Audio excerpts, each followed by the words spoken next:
Good morning, y'all. Hey, it's Berg. Trying something new, y'all. So let me know how it works. I hope y'all having a wonderful Tuesday. Taco Tuesday. Um, I hope all is well with you and yours. Welcome to Burgundy Blue Commentary.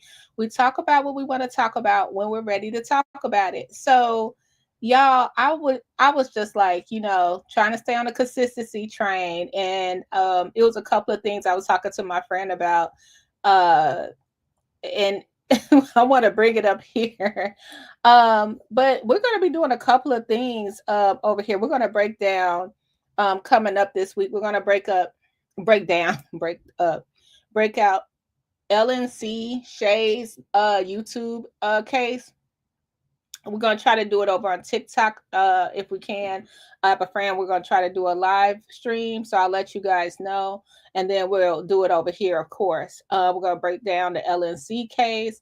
Also, we're going to so shout out to Shay over there, and also we're going to we're going to be doing the It series on Mondays. So if you guys didn't join Gardis, Watts, and Choose Compassion and I last night and you're watching the It series, let us know if you're interested. It's going to be a members only live stream. So we will be doing members only live streams, watch parties. That's what it's called. I never had a watch party, so I'm so excited. So yeah, make sure you got your membership. Your girl will be live on camera and all that good stuff, doing a live watch party with you guys. So make sure you have, if you're watching it, welcome to Dairy. We only got 2 episodes left and it was really good. Okay. So that was it. The housekeeping. If you can, hit the like button, consider subscribing to the channel, and if you can, help us meet our $19.99 live stream goal. It helps support the channel. We are a small channel, and the cash app's right there. You do not have to do it. You do not have to do it. This is just only if you can or wish to. If you like the content, okay. So, okay, you guys, Megan the Stallion. Okay, Megan the Stallion then sat up here and sued a blogger. Okay, so let's get into that part right away. And it's breaking news. Like, y'all, let me tell you something. I want to talk about content right quick. It's so funny to me when people are like, oh, well, Berg only has 4 people watching, 10 people watching, whatever they might want to say. That's fine by me, as long as I can keep my integrity about the situation. I'm not on here to lie to you, make up lies about people, ruin people's lives, dox people for your entertainment. Uh it does feel good to see that YouTube check and it got a comma in it. Oh, it felt really good when I got my check when when Jed was coming after me and y'all flew over here and y'all wanted to be in a mess in the whole help me situation. Uh um when I was at my lowest. At my lowest, I made the most money. Isn't that crazy? At my lowest, when I didn't want to do YouTube anymore, when I was crying out for help, when my family here, my household, not my entire family, but my household was breaking down because of the stress of the Tiffany Henry situation. People were driving by my house. I made the most money. I made the most money I ever made, on YouTube. So it do feel good at the end of the month when you see that comment. Now imagine if you making 5 figures a month. It feels really good. So when your audience wants something, it feels good to have those checks. But I refuse to make up fake documents, lie on people, not care about anybody else well-being just to make $1. And that has to stop. Like, it's not going to stop because who doesn't like money, right? But that has to be, it has to be something in the middle where you guys are just like, I don't feel good about this. But then maybe not, because maybe this is your livelihood. Maybe this is the most money you ever made. I talked to some people during the Tiffany Henry situation, which nothing came out of it. You guys do know that, right? I was watching the board meeting yesterday. Andrew Holmes was right there in closed session, nonetheless, when they were going over the R word allegations and the civil settlement. He's right there. You know what I mean? So you guys do know nothing happened, right? Nothing got solved in Dalton. If you guys didn't know, Tiffany would have been out anyway. You know what I mean? Possibly. Possibly. I always say possibly because I'm here. But because I could see why she would need a smear campaign, because if you weren't here on the ground, like here living here, you couldn't possibly see anything good happening here, right? But if you're on the outside looking in, all you care about is the salaciousness and saying, oh, someone got paid 300,000 hours a week, 3,000 hours of 1 week. Nobody even asked for the warrant list to say who approved payroll. Nobody even asked for that. Okay, who signed for payroll? Because Tiffany can't just sign a check by herself, right? Who's all on the bank account? She can't just do that by herself. But it was just the news of this being this ghetto mayor that doesn't have the right punctuations and all of that stuff, the right grammar, and she's stealing money. And needless to say, she hasn't gotten a parking ticket yet. Now, that doesn't mean it won't happen in the future. I wasn't there. I don't know what happened, but you know for sure who signed what and how. Now look at where we're at now. Everybody that said Tiffany was so horrible got a job or a position in the village or the township. No ifs, ands, or buts about it. Everybody that went to that podium said they were fighting for Dalton got a job or a position, except for one. I always bring that up. Except for one. Everyone got something. They all had skin in the game. All of them running for office. Oh no, I don't want to run. I don't want to do anything. All of them there. And all it was a bunch of internet smearing. A bunch of internet smearing and clicks and views. You know what I mean? Without anyone. And if you dare said, well, hey, Gardis, if you dare said, well, I was watching this guy, Debt Free Dad. Y'all, dude, I didn't know who Debt Free Dad was, but somebody sent me a link of him saying something. And he went in there and he was like, he's not pro Tiffany or anything like that. But he had one question, y'all. At first, he was getting all the views. He had one question. He was like, well, why, if this happened, doesn't the board all of a sudden, oh no, get him out of here. They came through with the ticky toker. I was like, all he did was ask a question. That's all he did. They were like, oh, hell no, get him out of here. He's thinking for himself. Hello, everybody. Yeah, so everybody, and I agree, like everybody was fighting for their own personal gain. And a lot of smearing, like Tiffany actually got she got some good lawsuits, actually. If she wanted to pursue it or waste the money or the time or keep going back, like the stuff they were saying, the stuff they were saying about her, the slurs, the coming after her daughter, y'all just thought she was the end all be all of everything. Now what we doing? We done bought 4-5 houses. I thought we were in the business of real estate. We done opened up more than one liquor store. We done opened up more than one club, and all this. And y'all mad? Then we still don't have nothing for the kids. We still don't have nothing for the kids. So that's just really, really, really interesting. All right, let's go to what's happening. So I was saying all that to say, I don't know how I got on Tiffany, but I was saying it all to say we were going to go over Shay versus he had two cases going on. One would be I think I'm saying the wrong thing. I don't think it's called appealed. It might be it's a different word. He's going to bring that one back up. And then the other one he has currently like a RICO case. And I just brought Tiffany up to say that, or YouTube up to say that, he was doing his own thing in his corner. This is just so crazy to me. Shay was doing his own thing in his own corner of YouTube. Okay. minding his business in his own corner of YouTube, and everybody was supporting one another. Like it's no lies told. You guys can go back and watch the videos. Everybody in this space. Good morning, Scott. Everybody in this space were minding their own business. It is just the truth of the matter, right? And everybody supported one another. Nobody had beef. The big YouTubers would support the little YouTubers. It was good to go. And then one person came in and just separated everybody. And he has to go to court, get his channel attacked and everything for just talking about Tiffany Henyard. Like that, it was nothing. He was the only YouTuber to come to Dalton to see how we lived here, to see what was going on here. He was the only person to come here and really just put his feet on the ground and give back.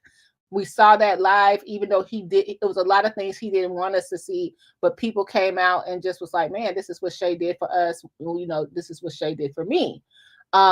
He came here for a day and got up out of here and rode around and saw how we lived in the Southland and just wanted to thank the people for supporting him. And this is the thanks he get as soon as he gets doxxed.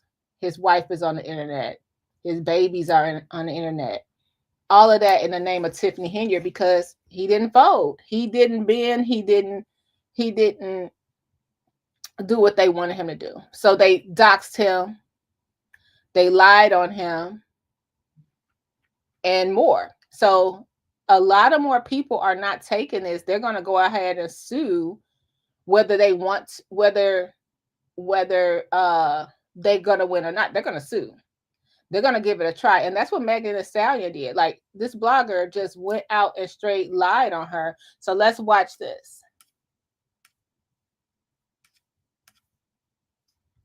Okay.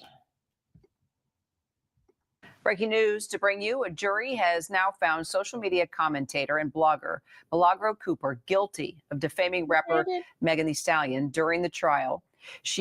Her legal name, by the way, is Megan Pete. She testified that Cooper participated in this targeted and coordinated social media campaign to harass, intimidate, and defame her in concert with rapper Tory Lanez, who was convicted of shooting and injuring her back in 2020. Legal contributor Brian Buckmeyer here once again as we sort of read through what's happened here. Brian, what do we know? Yeah, so Milagro Cooper was found liable, not guilty. This is a civil case for 3 different claims: defamation, intentional infliction of emotional distress, and something that's unique to Florida, and that's using those deep fake adult pictures of Megan Thee Stallion that were fake in AI. Now, overall, we're seeing, as you kind of break it down, it's a total of $75,000 in damages. Megan Thee Stallion never listed how much she was actually looking for in this case, but that's a number that the jury came up with. But here's a bit of the twist, and probably is more interesting to us in the media. One of the questions that the jurors were interested or tasked to decide is whether or not Cooper is what's called a media defendant, a blogger who acts more like you, Kira, like a person in the media. And they were kind of mixed in that decision. So now it's going to go to the judge to decide whether or not Cooper is a media defendant. And the way that affects, one, how bloggers operate going forward is going to be one thing, but it also affects Megan Thee Stallion, because if this is a media defendant, then they were not given the proper notice, and that defamation lawsuit could actually be thrown out. Or the defamation claim, just the claim, not the other two.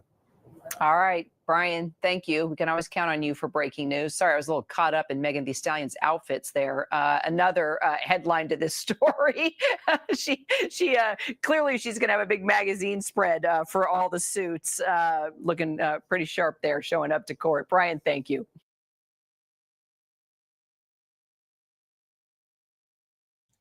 This lady worse than me, y'all. Okay, let's go to the next one.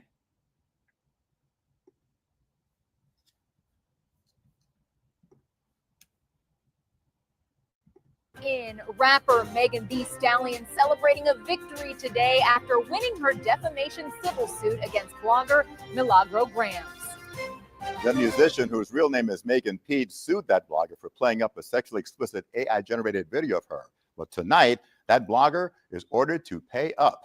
Good evening. I'm Jim Barry. And I'm Lauren Pastrana. CBS News Miami's Yvonne Taylor was inside the courtroom when that verdict was read, and he joins us live now from downtown Miami with more. Yvonne? Yes, Jim and Lauren. So Milagro Cooper was found liable in this lawsuit, and that is the term used when we're talking about a civil lawsuit. Normally, guilty is when it's a criminal case. So she was found liable in this case. And that means that Megan Thee Stallion will be compensated, but only for a fraction of the millions of dollars she was seeking. Yet, as you will see now, she still looked happy with the outcome. Megan Thee Stallion left federal court with a smile on her face. Can I say something? Are you happy? Are you happy with the outcome? I'm just happy. This is the end of a trial that began November 17.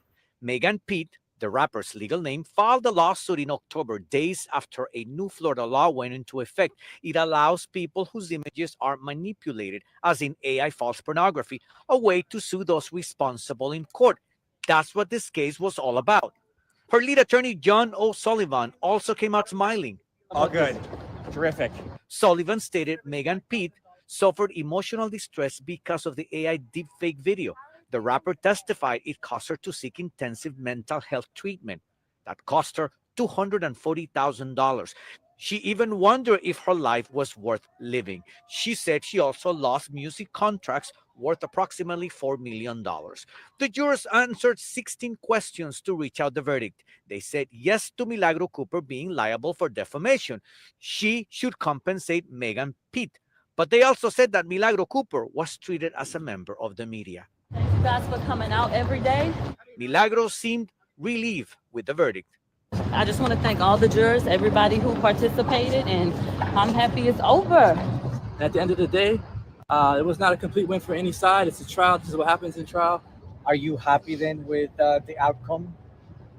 I'm not ecstatic. Of course, you want things to go your way, but like I said, I respect the jury and what they decided, and I think I made out pretty good. So based on the verdict, the jury awarded Megan Thee Stallion $75,000 compensation, but she may be getting a lot less. Coming up at 6 p.m., the explanation why. We're live in downtown Miami. Yvonne Taylor, CBS News, Miami. Oh, Brandon out here holding a press conference. Scott said, based on the verdict, I'd be super worried if I would name one of the defendants in a certain civil RICO lawsuit that just dropped. Yeah. Because let's talk about that right quick. Like, the whole thing is, and I want to bring up these AI photos because I tried to do a photo, and I tried to do like a thumbnail one day, and I was using AI, and I wanted to make the lady look happy on something, like on the outcome or whatever. And the AI put a little warning in there and said, hey, you shouldn't change people's facial expressions to, especially if they're public figures or government officials. And I see a lot of YouTubers doing that for their thumbnails, like looking like somebody's crying and all that stuff. You can't do that. So if like let's just say the Tiffany Henyard, I have to go back to that. Let's say Tiffany, people made her look like with crazy stuff, tears, and what else they were doing. She had Newports, gold teeth, all kind of crazy stuff. And she was a government official at the time. And when you go to AI, it says you shouldn't do that with a government official. So I don't know how people get away with that stuff, but okay. So I don't know if that's the same thing, but it's kind of weird to me. So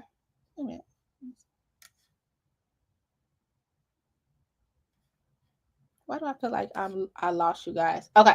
I'm looking for my screen. Okay. There we go. So yeah, it's like it's really weird. So let's go to the next story I want to talk about. It's from my girl Belle. So let me see. I had it up here. And yes, God, I would be like, people be thinking that it's not, it doesn't have to be today. It doesn't have to be tomorrow, but it can happen. You know what I mean? And especially if it's a conspiracy to just ruin someone all the way together. Mental anguish is a real thing, y'all. All right, let's see if we can get this. Okay, so let's switch subjects right quick. Oh no. So let's switch subjects right quick. So I want to talk about this girl that's taking TikTok by storm. So her name is Belle. Okay. And I put her in the description box. I had a video, but I'll just upload it later because it's just been really crazy how to get this done. So her name is Belle. And she has she is okay. How do I put this? So she's in everybody else's business, and I don't mean that in a bad way. Okay, so she is over on TikTok going around to other people's business, right? And other people, I mean, she's a black woman. She's African, and she's African, I think, on one side of her family, and then she's US on the other side of her family. She explained. But it's this whole thing with Asian TikTok being on fire, right? So she came over and she is telling like us, like, you know, the black people to, hey, you know, just sit down, listen, don't be in their business, but I'm gonna tell you what their business is. It started off that way. Now she has went to Native American TikTok, Latino TikTok. I have to get it right because the Latin TikTok was mad when you said, you know, the difference between Latina and Latino. You have to say it correctly, of course. Latin American TikTok and Latin overseas TikTok. She's in Spanish TikTok, and she's like in Spain, and she's over here in US, and then she's in like Mexico TikTok. And then recently she went to Dubai TikTok, and she's like spilling the tea.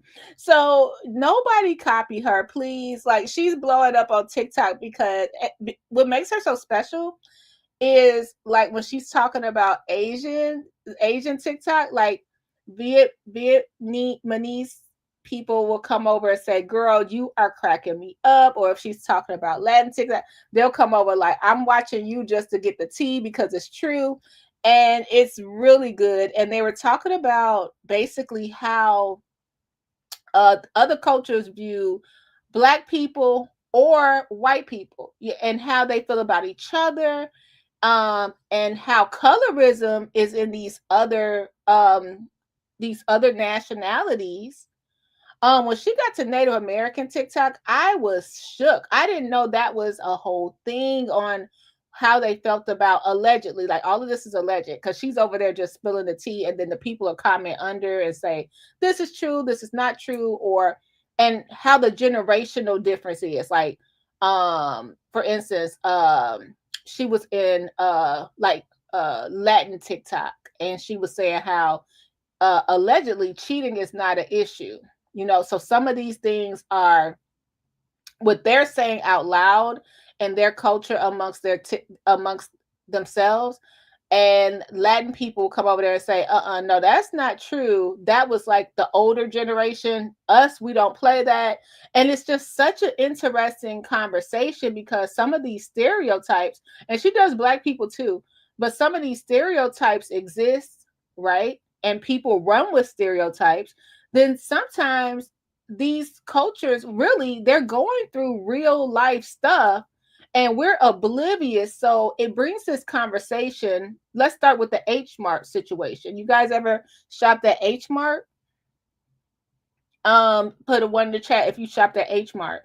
I just actually found out about H Mart like maybe 3 or 4 years ago when I went down to Atlanta, and I loved it. The veggies were so much fresher. The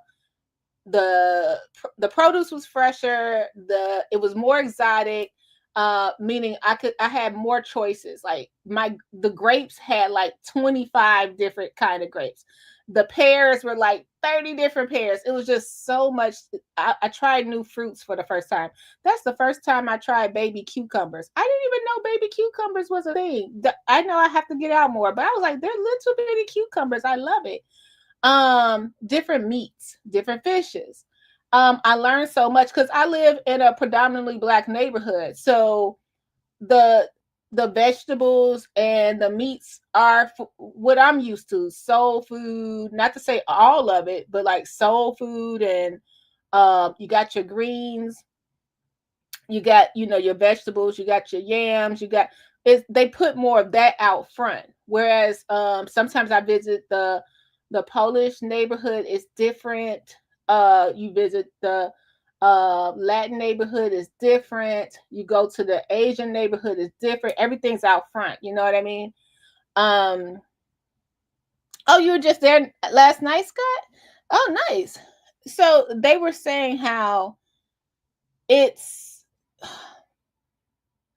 they're now, because of the internet and people basically culturally appropriating. Like they could be at H Mart, and I'm saying like an Asian person could be at H Mart, and sometimes like the white people walk up to them and say, "Hey, can you help me?" And they'll be like, "I don't work here," and they be like, "Oh, well, at least." I think that's so rude. I think that's so freaking rude. I never thought about it like that. You walk up to someone and say, "Hey, do you know where the I'm just gonna say like the ramen, whatever it is, this pack of ramen." And they're like, "I don't work here." And they're like, "Well, yeah, but can you tell me the best one?" That is so freaking rude. That is so rude. I didn't know that was happening. And they were saying how they're side-eyeing the white people that go to H Mart. And so then the Black people got in a conversation and they're like, "But when we go in the store, y'all look at us like we stole something." So it's a really interesting conversation, because then the Asian people were like, "Well, you know what? Now I sort of feel how it feels to be Black, because now when the white people come to our neighborhood, they're basically looking at us like we don't belong here, and we work for them." It's such an interesting conversation, and I just want to shout out Belle for breaking this down, like in a basic way. Like she's doing it in a gossipy way, but under her post, if you're over there on TikTok, like I said, she's linked in the description box. She is opening up a whole dialogue of people like, "Whoa, this happened," or people who are from that background. They're like, "No, this is not true, but this is how it really is from my point of view," because it doesn't matter. Like I don't speak for all Black people. She don't speak for all Black people. You know what I mean? So it's like they're just saying their point of view. And it is really, really good. So let's look at some of her TikToks and we'll go from there. And y'all join in the discussion. Let's see. We're going to start here. And she started just one day. She was just like, "Asia TikTok is so messy." And it was so good. It was so good. So let's start here. So this video got 1.8 million views. And it's just really good. It's just a conversation. Now I'm gonna tell you, when she got to Dubai TikTok, I was like, I've heard about Dubai, but I don't want to like judge, but how women are treated possibly over there, we're gonna have that discussion later, because that was super, super heavy with the Dubai TikTok, because we only hear about the luxurious stuff, but they were saying how, people don't be walking around Dubai like that. It was very interesting. Hey, Jazzy. All right, you guys, let's go. And y'all let me know, like, if you're from like one of these backgrounds, or if you are in the culture of that, or if you've been around certain cultures and you had a different opinion, just let me know. Just let me know. And I like this conversation because no one's getting mad at her. They're basically like, yeah, like, we're so glad that other people are saying this, because this is what we're going through. And I think Scott put it in there. Scott said, it's so deep within other races, including our own. Yes, and then when the Black people jump in the conversation, it gets really good because then the Asian people are like backing the Black people, and it's just a whole thing. It's really good. People business, and this is what the fuck I found out. So first and foremost, they real pissed about that matcha shit. They don't like that we be drinking that shit. Well, I don't be drinking matcha, but they don't like that everybody be drinking matcha. They feel as if y'all done wore that shit the fuck out. They don't like that they can't find no matcha. It's a shortage in that shit. And they don't like that y'all raise the prices on them fucking that matcha. They really holding a grudge against us about that shit for real. On the fact of cultural appropriation, they don't like when white people are at them Asian grocery stores. They feel as if that you really don't have no business there, and like, what the fuck are you doing there? Like, cause y'all just be gentrifying the fuck out of their culture, and they don't really like that. So, yeah, they've been real pissed about it. It's been a real big debate, but it's like people on both sides. Some people be like, yeah, we could do it together, but like other people like, fuck no, get your ass about our shit. And lastly, they beefing in their community. They beefing with the ones that's married to white people. The Asian women, you know how they be married to the white men and they don't even know what the fuck they be saying? Yeah, they feel like that shit gives picnicia as fuck. They don't like that shit, a lot of them. And it's real divided. It's real divided. And you can always tell, they say, when an Asian woman is married to a white man. Because, you know, they'll try to act real white and shit and try to pretend like they don't know what you talk about when you call out on it. So they've been real hostile about it. So I want to start with the H mark. Like, okay. I'm sorry, guys. Sorry. I want to start with the H mark discussion because that was really crazy. I was like, this is a whole thing. This is a whole thing. Sorry. I had my swag bag still up. I had no idea. So I went down the Asian I went down the Asian TikTok. Oh shoot. I'm not in, y'all. Okay. So I have to do a part 2. I thought I was in. Scott says, I don't think those asking about a product genuinely want to know what it is they're getting rather than them intentionally be offensive. Yeah. I don't think so. I don't think so either. I just think, hold on, Scott. I just think that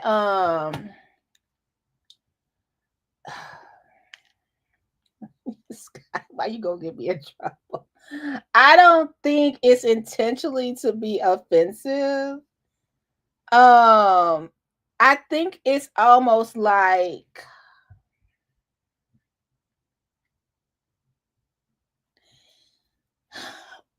this might be a stretch, but is that equivalent to someone saying, "Can I touch your hair?" situation? You know what I mean? Oh, I like your hair, and then they go to reach and touch it. Do they feel like that?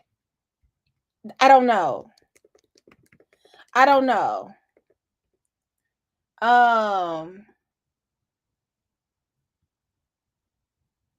I don't think.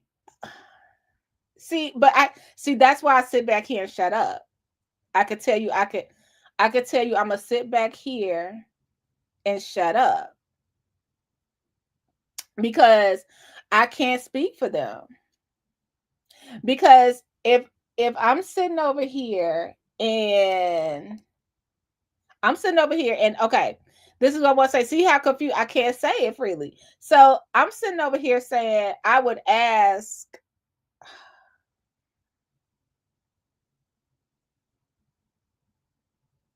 Hey, you know what you think is best? And it's like 4 different kinds of flavor of something. Or what if it's just for their palate? What if it's not for? Okay, so when you go to H Mart, okay, so Vietnamese food is totally different than Korean food versus Chinese food versus it's one more I really Cantonese, I think it is. I hope I don't have it wrong. It's different stuff. So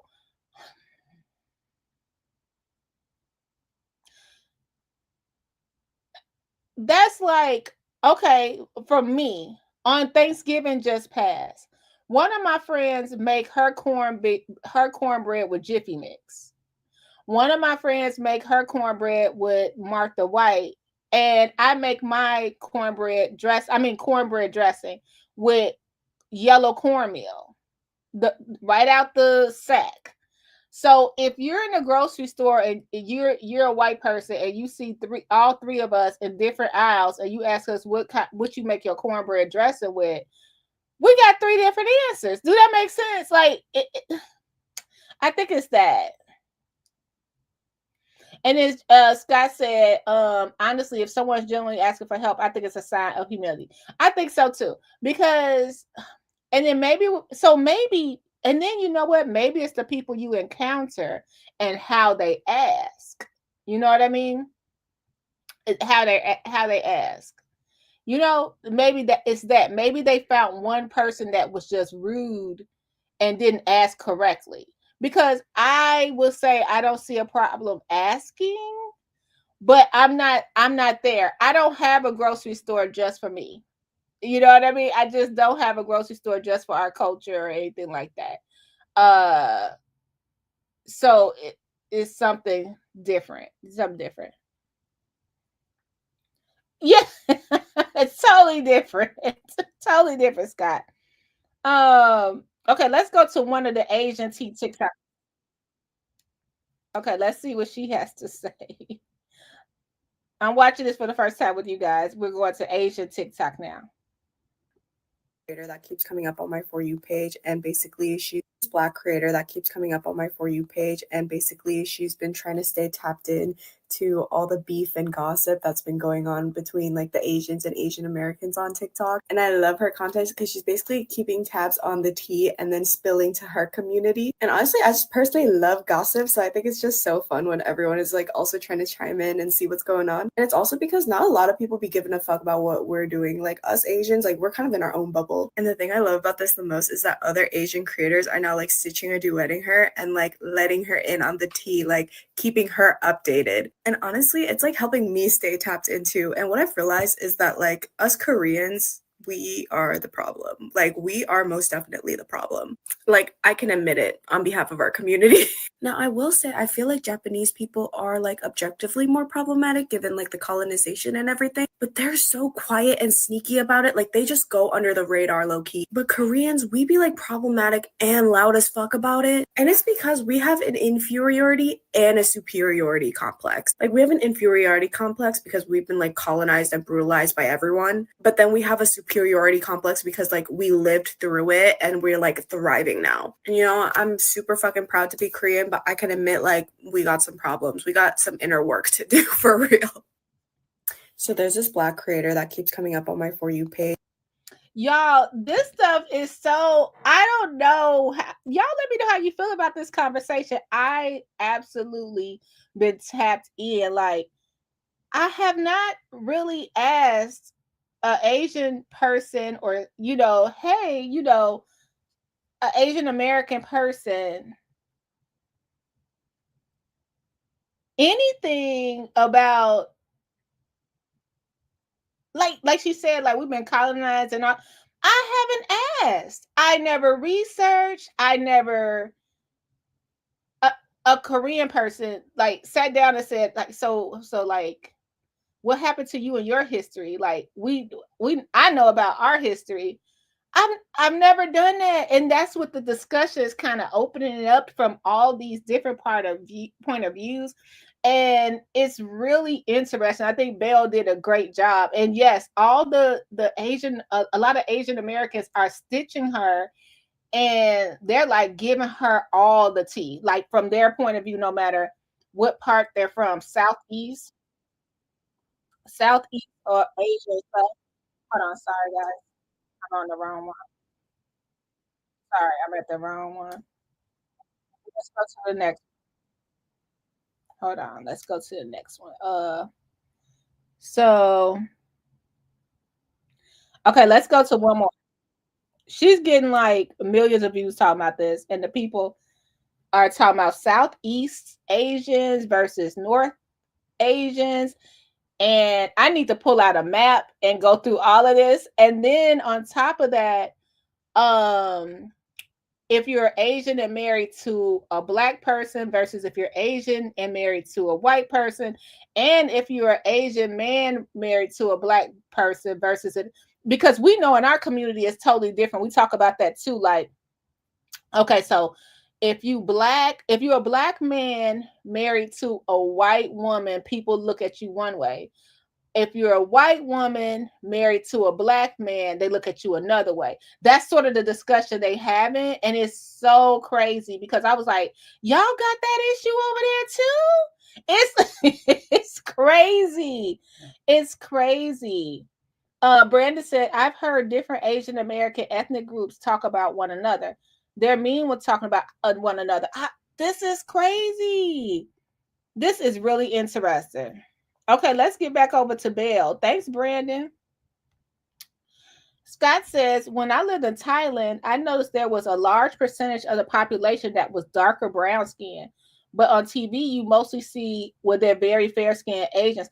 Okay, so they have this whole side of TikTok where I went down, and oh my goodness, I'm not going to say it, but I want to say, I got to say it because I got to say it because I think I have it right. But Japan, I think it is, where some parts of people wear gloves and umbrellas. They walk around with like the umbrellas because they don't want to get too dark. Because if you fair skin, you're prettier. And they don't want, it's a whole thing, y'all. It's a whole thing. Asian people business, and this is what I found out. So they doing the light skin versus dark skin type shit in their community, and they beefing real bad because apparently all Asians don't like each other. So look, this is what's going on. So the Southeast Asians, those are like the brown skin Asians, like they darker, and the East Asians, they the light skins, right? So the East Asians be talking cash shit about the Southeast Asians. They be calling them all kinds of crazy names. Man, they coming out their body with the shit. They and they're talking about they calling them jungle people, monkey, Asian slave, Tarzan. This is not me saying this, by the way. Like, this is what they saying. But yeah, so they really divided amongst themselves. They also have a term for pick-me's in their community. They be calling the pick-me's pick-micos. Yeah, that's what they be calling them. And basically the way that you're going to know that you have a pick-mico on your hand is that they be trying to act like extra Asian around white people. Like they be trying to wear kimonos, but it don't even be like traditional kimonos. Like they be trying to wear like that Fashion Nova shit with the plastic chopsticks and shit from the Party City. Like they in there doing a lot around them white people, and they don't really fuck with that shit for real. Okay, so the last thing that I found out was that a lot of Asian people are starting to become more pro-Black. Like, that's something that's really starting to become radicalized, like, within a lot of their communities. If they're not a pick-mico, because if they're a pick-mico, you can count that shit the fuck out. They're not going to be pro-Black. But everybody the fuck else, if they're younger, they are a lot more kind of pro-Black. You know, they really for the causes and shit, supporting Black Lives Matter, all kinds of shit, because they feel like that we be going through a lot of the same struggles and shit. And they be trying to unite with us. So that's what I found out. Comment if you want a part 3. So I found myself. Gardis, I had missed your comment. I guess I would be considered an Asian American. I think so, right? Gardis, don't sit up here and confuse me, because would you be everything? Like, you know, what would be the title? Because I've heard titles, but are those wrong titles? See, that's a whole nother conversation. And they had that conversation too, like people like how things reversed nowadays. It's just a whole thing. It's a whole thing. It's really juicy, because it's like, have we, like, I feel like a lot of things have been ignored, and now people are opening up the conversation. It's pretty good. And I just want to shout out Belle. If you guys enjoy this content, please hit the like button. Consider subscribing, and if you can, help us reach our $19.99 live stream goal. I appreciate you so much. You don't have to, just put it out there. Thank you so much. Okay, so all right, y'all, let's go to okay, Filipinos along with Indonesians and Vietnamese are considered the dark Asians. Really?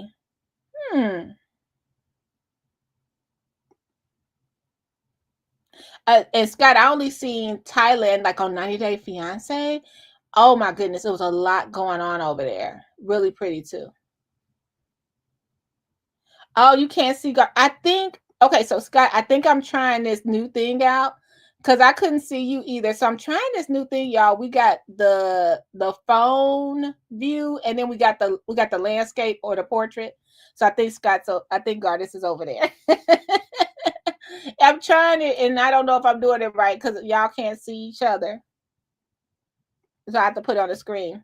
I think if you're on the landscape, it's one group. I don't know if I could tie it in together in vertical or horizontal. Trying it out. Let's see how it go. Okay. So, let's go to Scott. I might need your help because I'm still trying it.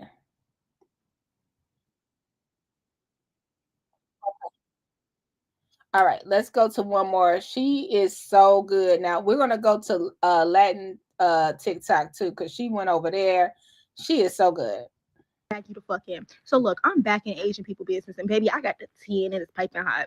Child, they mad about them jade bracelets too. Ooh, they are pissed. Yeah, they talking about some, yeah, y'all appropriated. Okay, so I have been seeing white people with the jade bracelets, and who else did jade? Like on a runway. I think it was. I could have it wrong. I want to say David Yerman because even on Sister Wife, I saw that Robin Brown, she had got a pair of earrings, and I thought it was turquoise. It might have been, but I've been seeing more people with jade, and I've only known like Asian people to have that, and when they get it, it never comes off. I don't know the meaning of jade. I should probably look it up, but now I think I don't know. But yeah, people are walking around with the jade bracelets now. It's very interesting. Back you the fuck in. So look, I'm back in Asian people business, and baby, I got the 10 and it's piping hot. Child, they mad about them jade bracelets too. Ooh, they are pissed. Yeah, they talking about some, yeah, y'all appropriated the fuck out of them, caused the prices to go the fuck up, and then y'all done gave it a new name. Y'all done whitewashed the name, calling them Buddha bracelets. Yeah, they pissed about that shit. So my last video, I was talking about how a lot of them are becoming radicalized and they real pro-black. But look, check this out. I did not know how deep on the other Asian people necks they are. Like, they are so deep on their necks.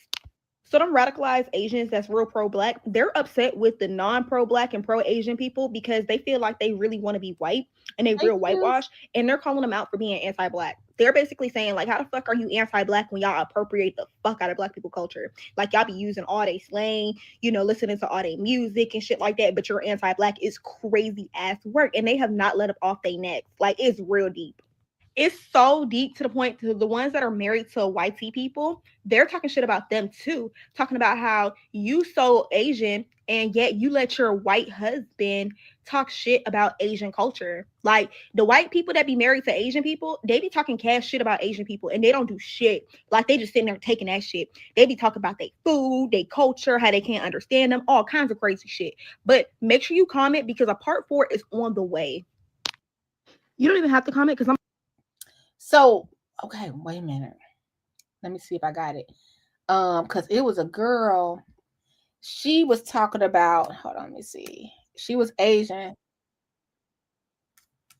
Let's see. I'm just gonna pull one up because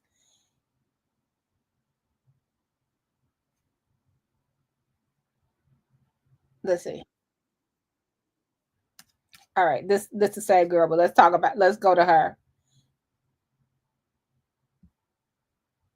No, but we've been having drama. Like, this shit is generational. Honestly, it's only been a couple years until we actually saw like Asian American solidarity, because it was actually very much divided before, because the immigrants that came to America, like, they didn't identify with Asian, like they identified with their home country. So I'm gonna give y'all a rundown on the countries that Korea has beef with. This is more like Asian tea, not like Asian American tea though. Everyone got beef with Japan.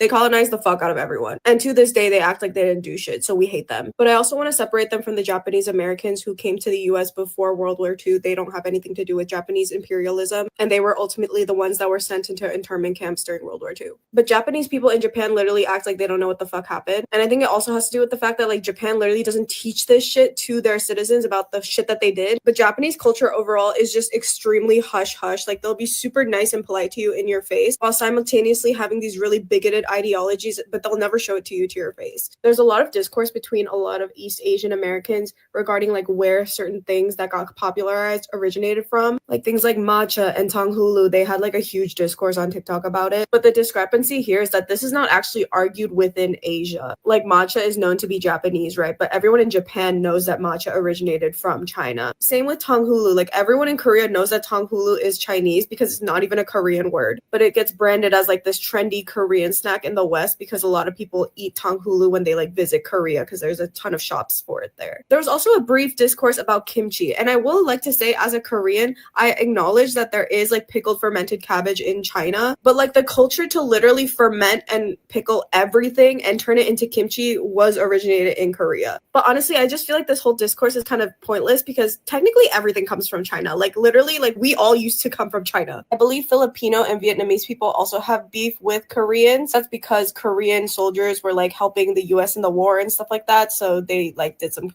terrible shit there. The beef with Korea and China, while there is like huge waves of xenophobia in Korea, and I think that's also influenced by the US too. And China also technically supports North Korea, all this shit. But even before that, it was just like economic beef, like some conflicts about land and shit like that. Just like the usual like territorial beef, you know? And much like the rest of the world, Korea is in like late stage capitalism. But honestly, capitalism in Korea is like capitalism in the US times 10 just because the population is so much smaller and it was accelerated. So it just everything moved by so much faster. While I do think there's a good amount of people that are becoming woke in Korea, there's also people who are just leaning even more conservative. And there's actually a pretty good young population that just completely fell nihilistic. Like they have no idea what's going on in politics because they feel like there's nothing that they can do to change it. Also, Korean and Japanese people are both going extinct because everyone's working their ass off, but they still can't afford to eat, so they don't want to have babies. No, but we've been having drama. Man, when I tell you, I was sitting over here like, what is happening? And as doesn't it sound familiar though?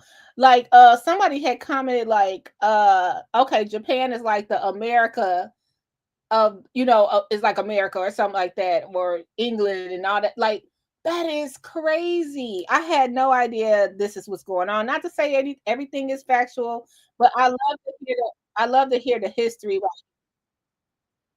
I love to hear the history of what's going on. Okay, let's go to one more. The Philippines were allies of the U.S. in World War II against the Japanese Empire. Thank you, Scott. Now, okay, so I have a question. This is gonna be the most ignorant thing I say. Y'all forget. Just go ahead, Scott Gardis, delete me now. So, Filipino is from the Philippines, right? Right? Filipino.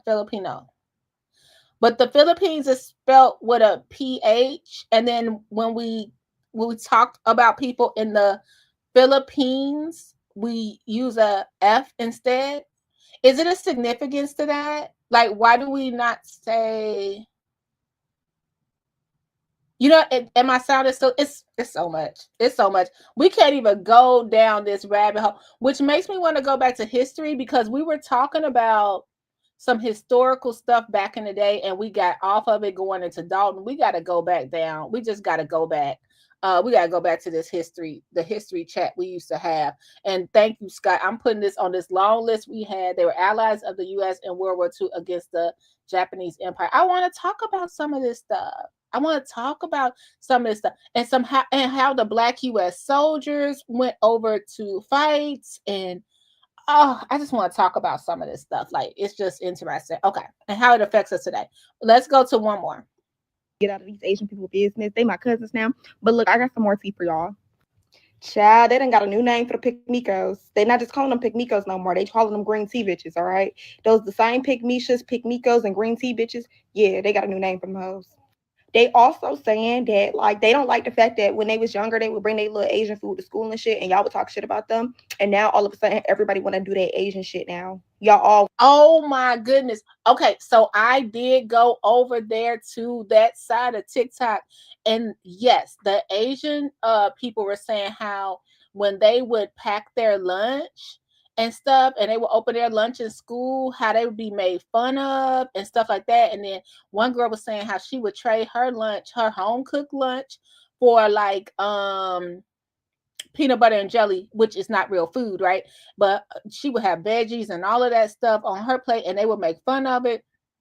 And now, if you do look on TikTok or YouTube, people be packing these lunches, and is it called like it's a box. It's a Japanese name for a box, but it's like a lunch box that have all these sections, and people be packing the lunches with the chopsticks. And I'm like, I remember having like Asian classmates, or one or two back in the day. And yeah, they would be made fun of for bringing their lunch, their school lunch, because they wasn't eating the school pizza, the processed pizza. Bento box. Thank you, Scott. Now they're using the bento box. I would be mad too. I would be mad too. All want to be in their business. Y'all all want to be eating their foods and shit, but y'all was just talking shit about them a few years ago, calling them ling ling and chings and shit like that. They ain't like that shit at all. So let's cut that shit the fuck out. And lastly, they said that the reason that y'all don't know that a lot of Asians are pro-Asian, pro-black is because most of the big influencers that we see that are Asian, they typically are the green tea bitches. Yeah, they real whitewashed, maybe got a white husband. You get what I'm saying? Got that proximity to whiteness. But it's a real big beef between that. And one of the biggest things that I did find out is that the Asian men, they kind of pissed about the fact that they women be marrying them white men. Like they feel like they own Asian women bodies and shit. But it's a real big debate between everybody. Comment below, because we're gonna have some more parts. Because my cousins, they giving me all the tea right now. I'm gonna get y'all. I got y'all. At this point, y'all. The people are talking about you're the ambassador to Blasia. Like it's all type of people like talking. Don't even worry about it because I got you. Because she is breaking at this down. Point. Okay, y'all. I got. And then y'all, it's this whole TikTok. Oh my gosh. Okay, we got to get to that. So it's this whole discussion of like people that are okay, if you're black and Asian versus if you're white and Asian. That's a discussion. Okay. So if you're biracial and you black and Asian, how you treat it versus if you white and Asian, how you treat it. Okay. From other so the black community versus the white community. Then y'all, this is so it's crazy because it's stuff you never think about because I'm not there. I have nothing to do with this. That's why I sit back and just listen. Then they were saying how they treat you versus if your daddy is Asian versus if your mama is Asian, or if your dad. This makes I sound crazy. Or please, if you following me, put a 1 in the chat. So Timmy is black and Asian, right? Timmy's gonna get treated differently based on if his mama is black or his mama is Asian from both communities versus if his daddy is black or his daddy is Asian. It is, I said, is it that deep? It is that deep, y'all. Thank you. I'm like, it is that deep. I said, oh my goodness. They've been holding this in forever and it's just getting out. So thanks, Scott. Thanks, Brandon. I'm like, because I'm confusing myself. So Jazzy said bento boxes were a trend in DC in the early 2000s. Oh, okay. And then, don't even get to, speaking of, I know DC, this just popped in my head, Jazzy.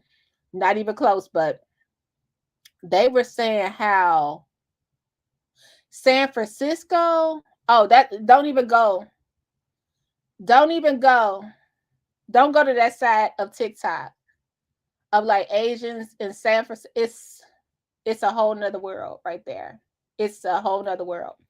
I remember in the Breakfast Club with Claire, Molly Ringwald had her bento box with sushi at the table in the library. Lord, oh no, Scott, for real, I gotta go back and see how I just didn't even pay. I probably thought it was cool. Look at Molly Ringwald, who was one of my favorite actresses. Okay. Let's see what else she got to say. At this point, okay, y'all. So look, I found myself. Okay, now we on Hispanic talk, y'all. Let's go. She is so good. Please go to the description box. Click in. She is just so good. Hispanic people business, and this is what I found out. So cheating is not a deal breaker for them, not at all. Like that's something that is so normalized within like a lot of the communities in the Hispanic community. Like if your man cheat on you, like they're gonna look at you like you crazy if you like, oh, I'm gonna leave. Like it's something that's so normal. Like all the older Hispanic women have been with their husbands for years and years and years, and apparently they be cheating it up. But look, that's just what I heard. Anyways, so apparently the Hispanic people that live like in Latin America versus the Hispanic people that live in the US, the ones that live in Latin America are beefing with the US Hispanic people because they feel as if they're fake Hispanic, because a lot of y'all don't be knowing Spanish according to them. And look, I ain't say this is what they said. They feel like y'all don't be trying to learn nothing about your culture. You don't know shit. You don't try to know shit. And that's why they feel like y'all are fake Hispanics.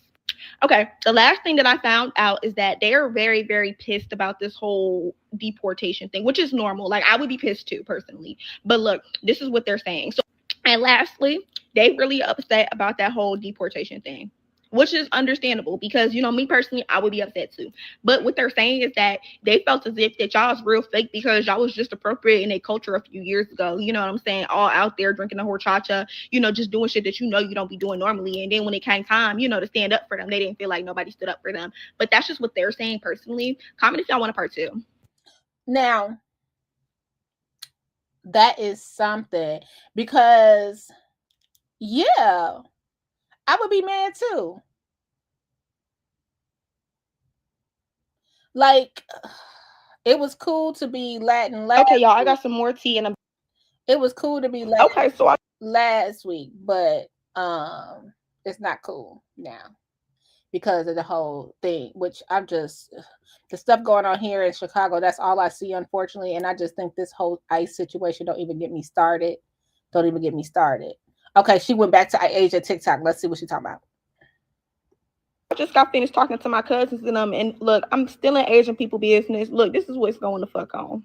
So what I found out was that typically the standard is for you to be married to a white man. That has always been their traditional standards. You come to the U.S., get married to a white man, get you a green card. That's what they've been trying to do, right? But boom, check this out. They're saying that when you marry to a black man, it's a whole different conversation, and it could go either way. But 9 times out of 10, it's not going to be that positive, happy-go-lucky experience because them older Asian people, they still got them racist roots on them. It's not coming up off of them. Child, anyway, let's move on. I found out that Singapore and Malaysia are beefing real bad. Mind you, which is crazy because they both Southeast Asians, and the East Asians don't fuck with them. So it's like, they still beefing amongst each other on that Southeast Asian wing. It ain't like Dark Skins United type shit. But apparently the Malaysians think that the Singaporeans are a little too uppity for them. They try to act and move like they Korea on some shit, when in reality, they really not hitting like Korea in the way they think they are. According to, look, this is not me saying this is them. And Malaysia think that Singapore got a little too much dip on their chip because they still Southeast Asian just like them. But that's just what I heard. Comment below if you want another part. Okay, so I just got finished. So how they beefing? Like, why they can't come together? Somebody asked me when I'm gonna mind my like, why they can't come together? So, child, I told y'all. Okay, now this one scared me.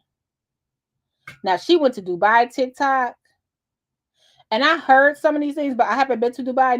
Nor am I. What would people from Dubai be called? Dubaians? I don't know. Sorry.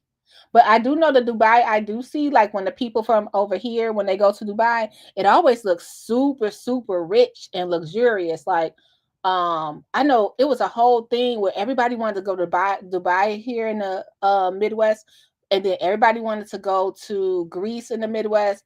You know, that's just what it was. And then Tulum. But then when people were coming back, like, it's not like what you think, like, especially when they do these tourist areas and around the tourist areas, they don't build up that area. I find that kind of sad. Like, build up the area around there, you know what I mean? Because all that money is going right into, but that's just me. I don't know. I be in everybody business. So I'm in the Dubonese business, the Emirates, and this is what the fuck I found out.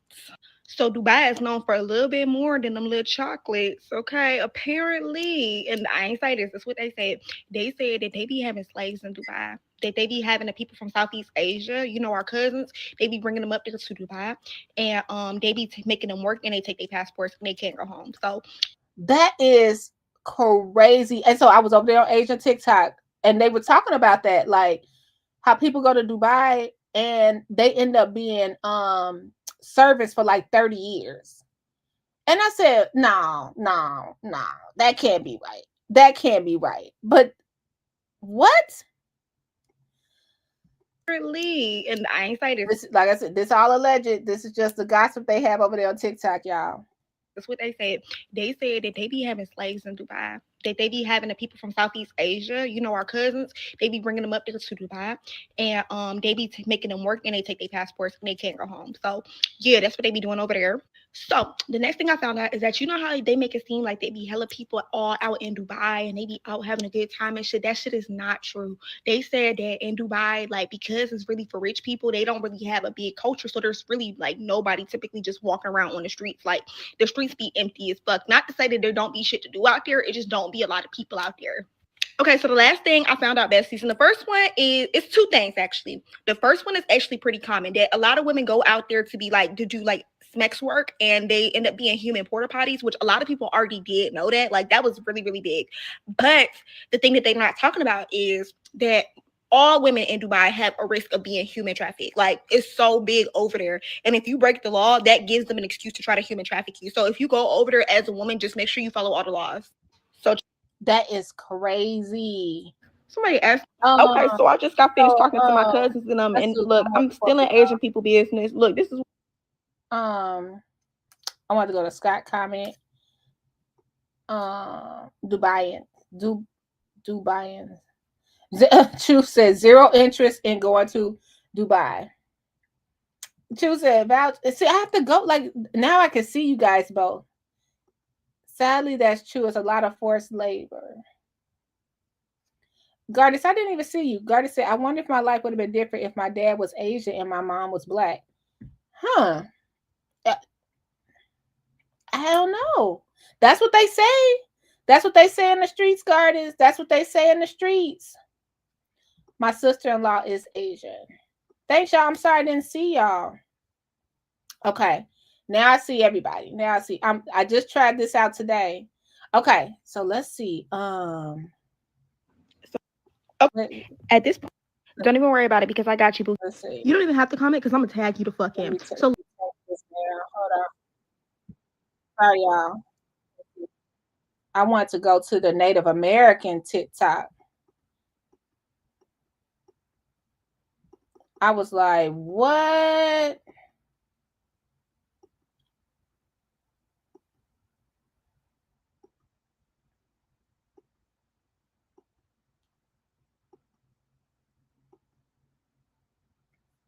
Okay.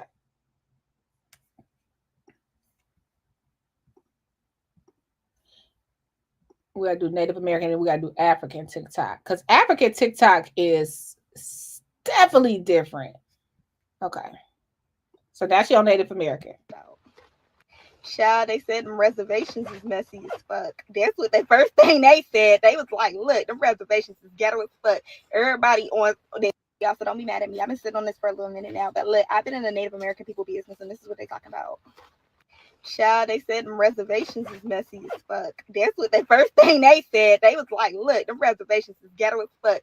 Everybody on they alcoholics or they addicts. Like, it's no in between. You know what I'm saying? So they get real active on them reservations. Okay. This is what they said. Mind you, I ain't cited this. They said that they tired of Black American people claiming that they Native American. They said that y'all not Native American. Y'all don't know shit about Native America. All right. And what the fuck they be doing on their reservations and shit. Y'all don't know shit about them and stop claiming them. That's what they said. I ain't say that.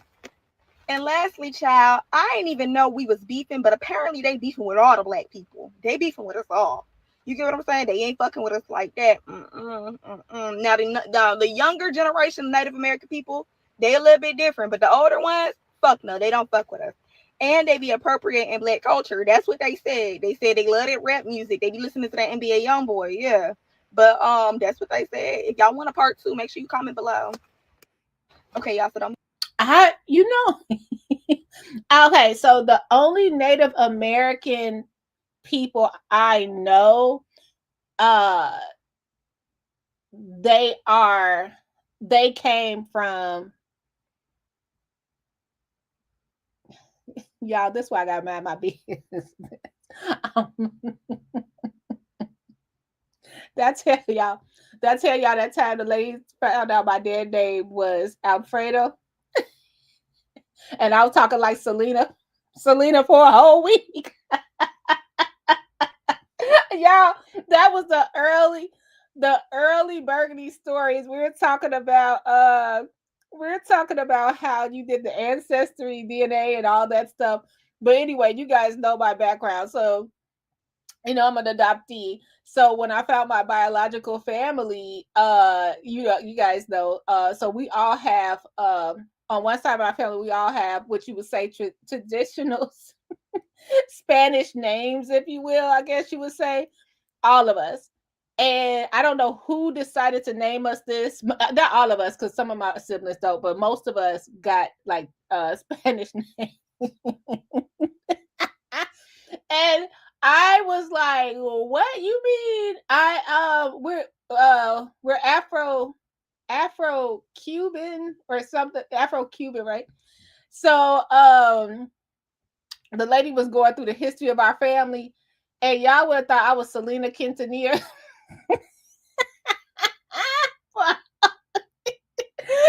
So what I'm saying was, now wait a minute, that stuff went back all the way to like way back. It wasn't like my dad was Cuban or nothing like that. It was, you would have thought like I was related. My last name was Castro for the whole week, okay? And it was like, it was weird. What's that guy they looking for? El Chapo? Y'all, every Latin culture, all the good people. I thought I was Desi Arnaz. I thought I was everything for a whole. You couldn't tell. I was Charo, everything Latin. I was on it. I started studying the skip tacos. I was getting those stuffed peppers, those serrano peppers with the cheese. I eat my tortillas separate. Got nothing. Ain't got nothing to do with nothing. That was me for a week and a half. So I was like, K? It was like, Bird, K?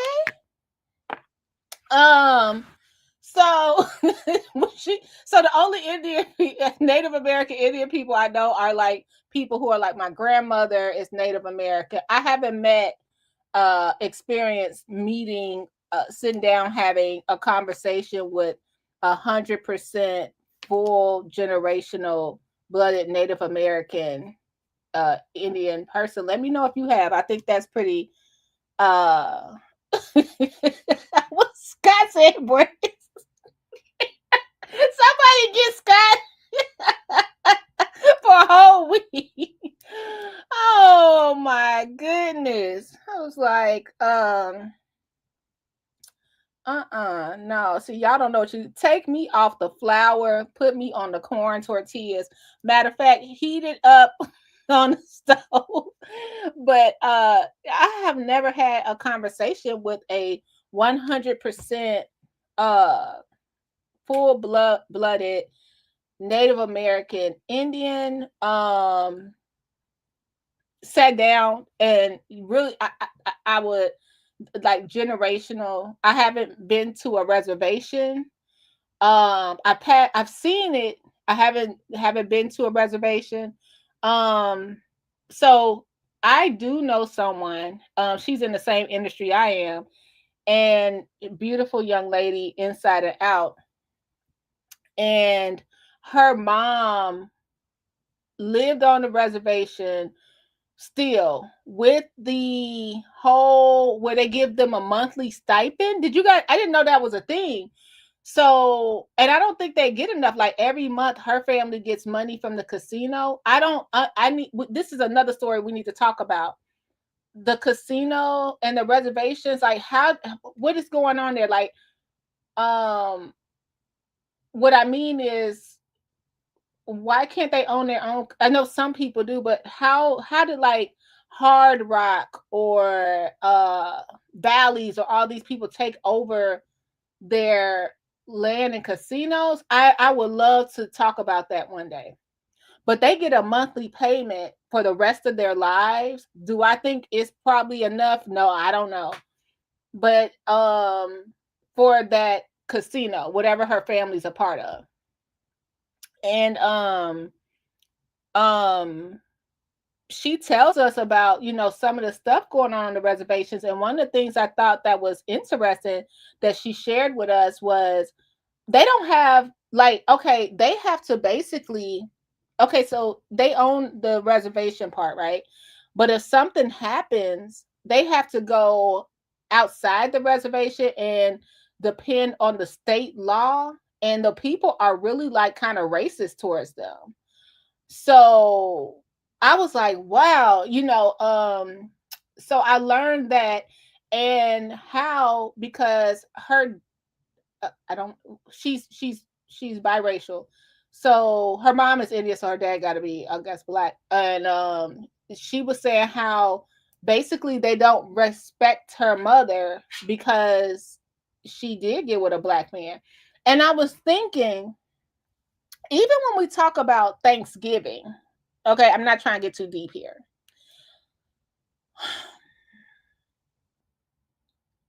We were on set recently. She was on set with us. And it was like everybody was so unconsciously just saying Happy Thanksgiving, Happy Thanksgiving, Happy Thanksgiving, with no thought to it. And I was like, man, like, yo, like, we're not even thinking. It's just a lot. But I wonder why they're beefing with black people. That I just would like to know. We gotta do it. Okay, so let's go back.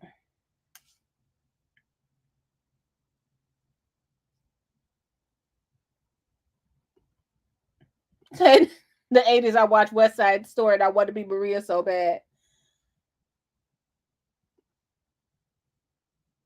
Mystic Lake in Minnesota. Oh, is that a reservation? Those thank you, Choose. Thank you. My brothers get around. Those tribal casinos are a racket. Yeah, okay, that's correct. Okay, thanks, Choose. So is it correct about like how they don't like, it's so much going on there. And when you think about Native, I can't, this is why I got to mind my business. Like, this conversation is so touchy, but it's so needed. And like I said, she talk about Africans, she talk about women in the black community. She goes there too. She hasn't got too deep because, like I said, she's black. So, you know, it would take somebody else to talk about our tea, because we could talk about our tea. You know what I mean? Like, she's trying to talk about the tea, but the stuff they did, and we walking around here worried about how are you, and let me just say, I don't live in an area where it's a lot of Native American, even though Dalton was Native American land. Don't have me and Choose go down that road. Okay. Sauk Village, Native American land.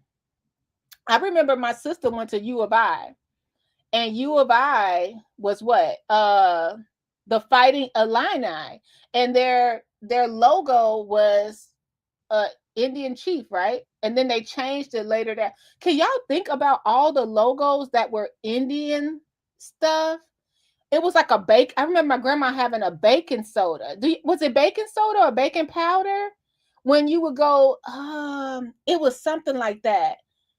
But it would be an Indian head on the, was it flour? But it would be an Indian head on that. The Washington Redskins.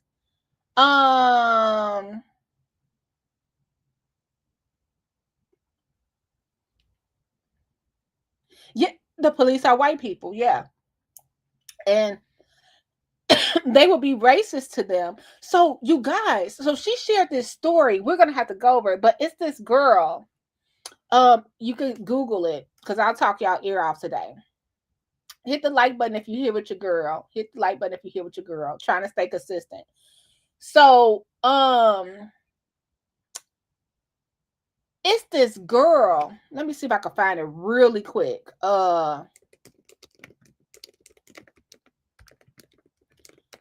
This is the story she had us watching. Okay, so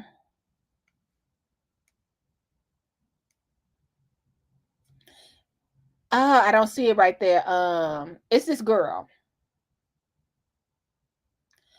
But anyway, it's this huge thing where the Indian people are going missing off these reservations, right? And they have to go to the police, and it's like this whole thing where they just go missing, and nobody it's never found.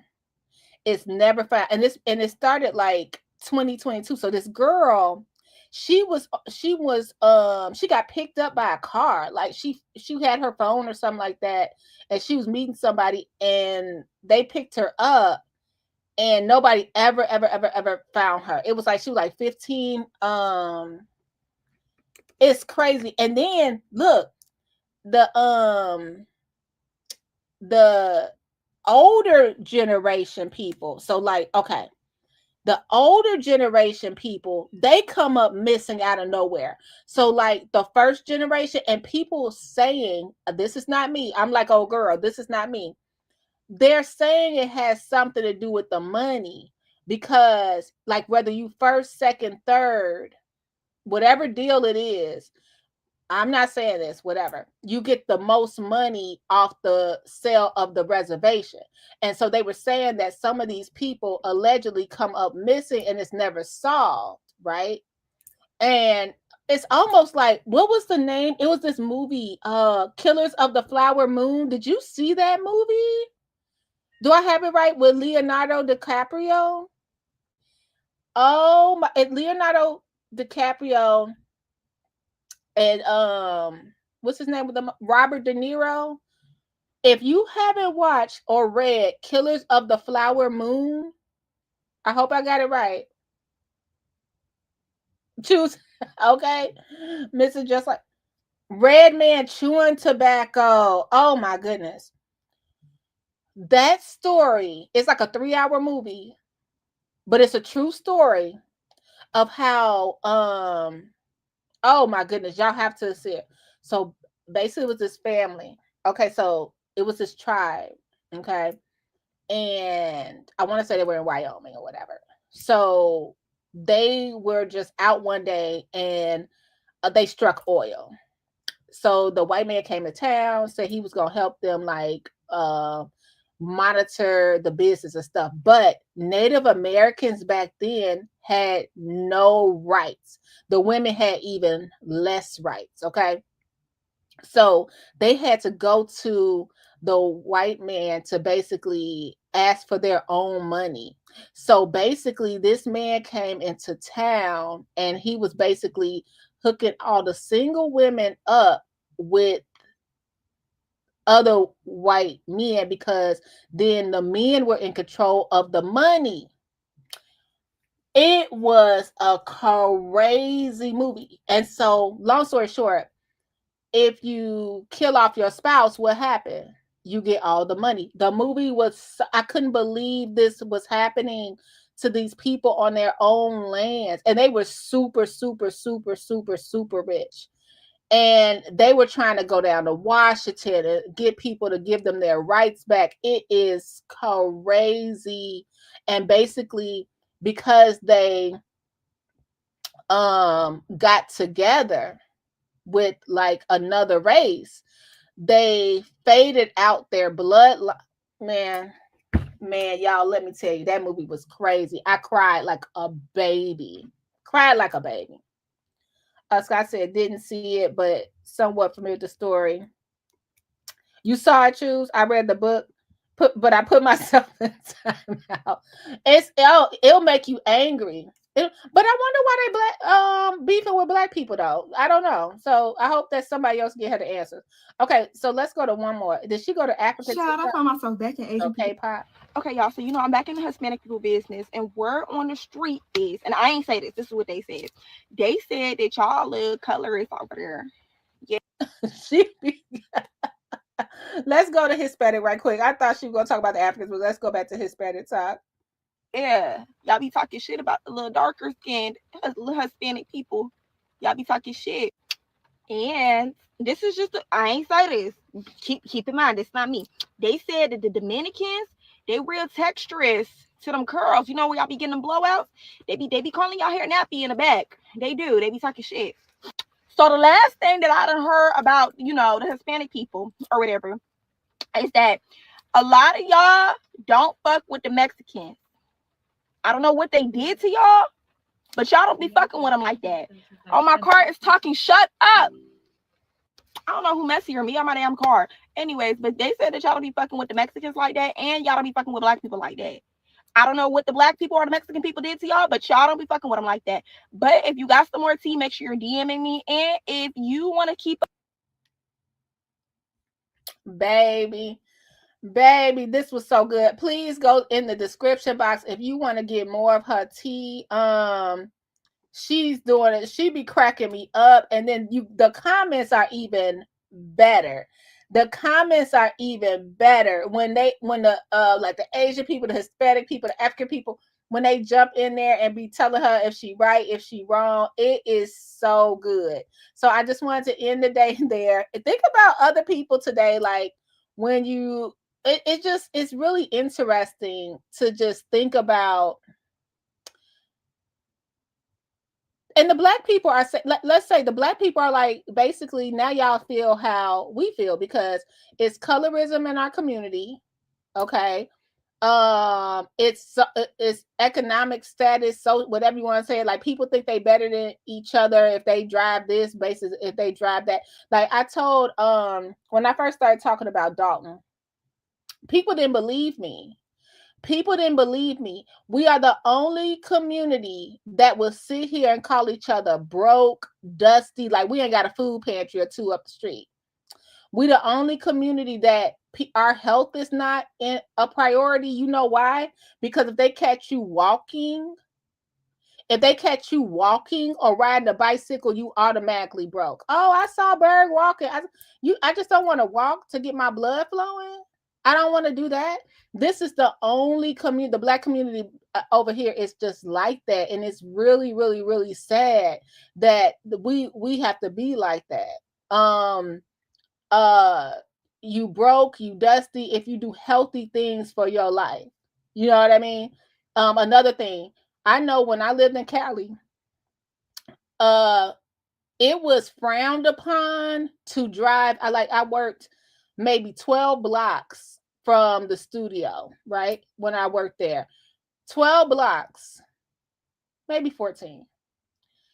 If people saw me drive from my house on a beautiful day to the studio, that was kind of and not carpool, not because I got heavy stuff or anything like that. That was frowned upon. Like ride your bike, ride your scooter, skateboard, walk, or take public transportation. It was nothing wrong with taking public transportation a few blocks just to save the environment. Like it wasn't like you were broke if you got on a bus. It's like here you broke if you get on a bus. If you decide to park your car and take the L train, you a bum. Because you don't want to pay $50 a day for parking downtown. Hey, JB. It's something that should be studied about how we break each other down within our own communities. And now when we see other people are going through this and they're fighting, like Scott said, everybody got something within their own community. Maybe it could be a conversation to be had. Because we're all humans, no matter what. We're all humans. Yes, we were taught some things as kids. Yes, things are generational. But it's you can break it and you can start teaching your kids something different. You know what? That is why everyone's so round. I will say that's why a lot of us not healthy. Like we in a community where we can get a loose square and it's no problem. But Lord forbid you say, let me get up and do a run today. You know, as long as you don't get chased by the pit bulls, you good. You good. JB says, my homeboy got an IT job of a lifetime and moved to South Dakota with his family. He told me that the Native Americans would end up dead and missing all the time. It was on the news. Yeah. Oh my God, JB. It's a whole thing. Like they got this whole setup, like in some reservations, like where you know how you got the wanted poster, the missing people wall. I said, what is happening? What is happening? And nobody cares. I've been waiting on this, Liz. Loose cigs, yeah, that loose cigarettes still exist here, and it's just so sad. Like nothing going on. Like I hate to always bring Tiffany back up. We had family bike night where you rode your bike around the neighborhood. You had the roller skating rink. You had more activities. And y'all shut all that down, and it just made people were coming outside. But then when the internet got involved, people stopped coming outside, and that's other communities too, not just here. I'm just talking about my experience. I have the knowledge so I could talk about that part, and it's just really sad. Now we got what you gonna do? Sit down, play cards, sit down and drink, sit down and eat food. That's all we got all day, all night, and it's so exhausting. It's so exhausting for the same old. All right, y'all. He said he moved back and said, forget all that. All right, you guys. Like, comment, subscribe. If you like more content like this, thumbs up the video. Shout out, this young lady is in the description box. And if you can, help us meet our $19.99 live stream goal. I'll be back tomorrow. And I want you to have a blessed and successful day. I wish the best for you. And I'll talk to you soon, okay? Oh, and before the agents, hold on, before the agents come over here and get me. I got some clothes, I got some jewelry, the rest I got tied up in investments. I ain't got nothing else. Commentary blue, commentary, burgundy, commentary, commentary blue, commentary, comment burgundy blue, commentary blue, commentary.